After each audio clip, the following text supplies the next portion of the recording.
Whoa! Okay, let's talk about this, because things just went completely off the rails at the CDC. We're talking firings, mass resignations, and a secret plan that one top official is calling incredibly dangerous.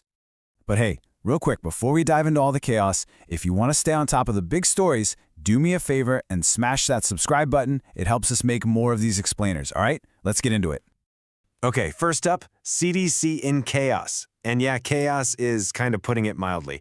The Centers for Disease Control and Prevention, the CDC, pretty much just, well, it imploded last week. And look, this wasn't some quiet little reorganization. No. This was a full-on mass exodus. We're talking about the agency's top leadership just gone. It was a massive shakeup that basically happened overnight. Get this, 4. That's how many top officials walked out the door on the exact same day. And this includes the CDC's chief medical officer.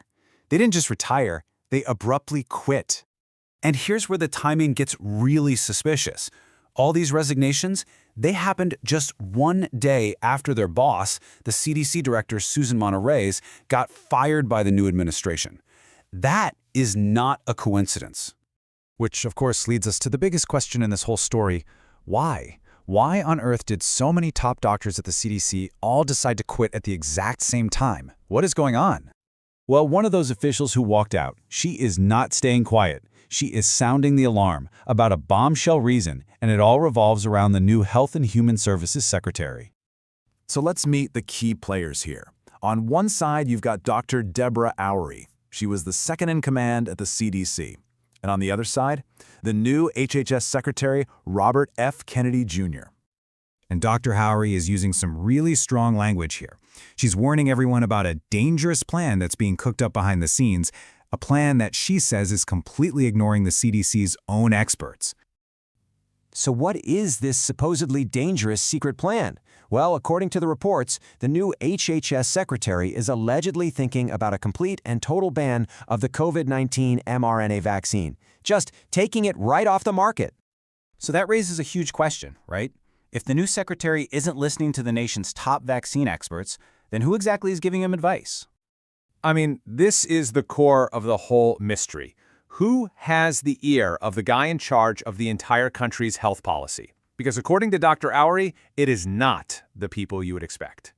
And this is where it gets really stark. The CDC is basically saying, it's not us. Dr. Houry claims they've offered to brief the new secretary multiple times, but all they've gotten back is silence. She calls this highly unusual, saying that with past administrations, these briefings happen constantly. So, who does Houry think is filling that advice vacuum? She points to a few names. The Children's Health Defense, which is a group RFK Jr. founded, a controversial cardiologist named Asim Malhotra, and even a group of non-traditional healers from Texas. And it gets even more intense. That cardiologist, Asim Malhotra, apparently told reporters the administration is planning to pull the mRNA vaccine from the market within months. That is a very specific and a very, very fast timeline.